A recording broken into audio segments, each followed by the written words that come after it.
Hai para pecinta bola, selamat datang di saluran kami.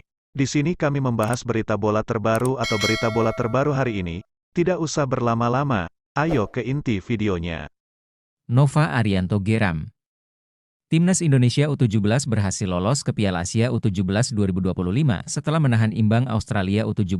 Pada pertandingan ini kedua tim tampil cukup baik, tapi kedua tim harus bermain imbang dengan skor 0-0. Sebenarnya Timnas Indonesia U17 memiliki beberapa peluang bagus untuk mencetak gol. Tapi peluang tersebut tidak bisa dimanfaatkan dengan baik. Begitu juga Australia U17, mereka juga membuang-buang peluang. Namun, meski begitu Timnas Australia U17 berhasil lolos ke Piala Asia U17 setelah keluar sebagai juara grup G dalam kualifikasi Piala Asia U17 2025. Sedangkan Timnas Indonesia berhasil lolos ke Piala Asia U17 2025 setelah keluar sebagai salah satu tim yang menjadi runner-up terbaik.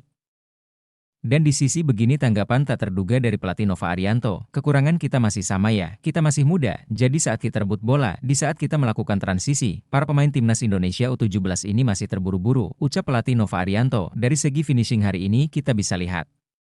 Pemain mendapat banyak peluang untuk mencetak gol tetapi banyak yang tidak menjadi gol, jelas pelatih Nova Arianto. Jadi dapat dibilang pelatih Nova Arianto cukup geram karena Timnas Indonesia U17 banyak membuang-buang peluang untuk mencetak gol saat menghadapi Timnas Australia U17. Namun, untungnya mereka bisa lolos ke Piala Asia U17 2025 setelah bermain imbang melawan Australia U17. Nasib pelatih Shin Tae-yong bersama Timnas Indonesia dipertanyakan. Erick Thohir singgung pemecatan pelatih Australia Graham Arnold dan pemutusan kontrak Roberto Mancini oleh Arab Saudi. Yaps, seperti kita tahu PSSI punya target untuk Timnas Indonesia pada kualifikasi Piala Dunia 2026 putaran ketiga. Jadi jika target tersebut tidak tercapai, sangat mungkin pelatih Shin Tae-yong juga mengalami nasib seperti Roberto Mancini atau Graham Arnold. Apalagi PSSI sudah berusaha semaksimal mungkin untuk memperkuat skuad Timnas Indonesia dengan melakukan proyek naturalisasi. Jadi sudah seharusnya tugas pelatih untuk membuat Timnas Indonesia meraih pencapaian. Lantas apa target PSSI untuk Timnas Indonesia?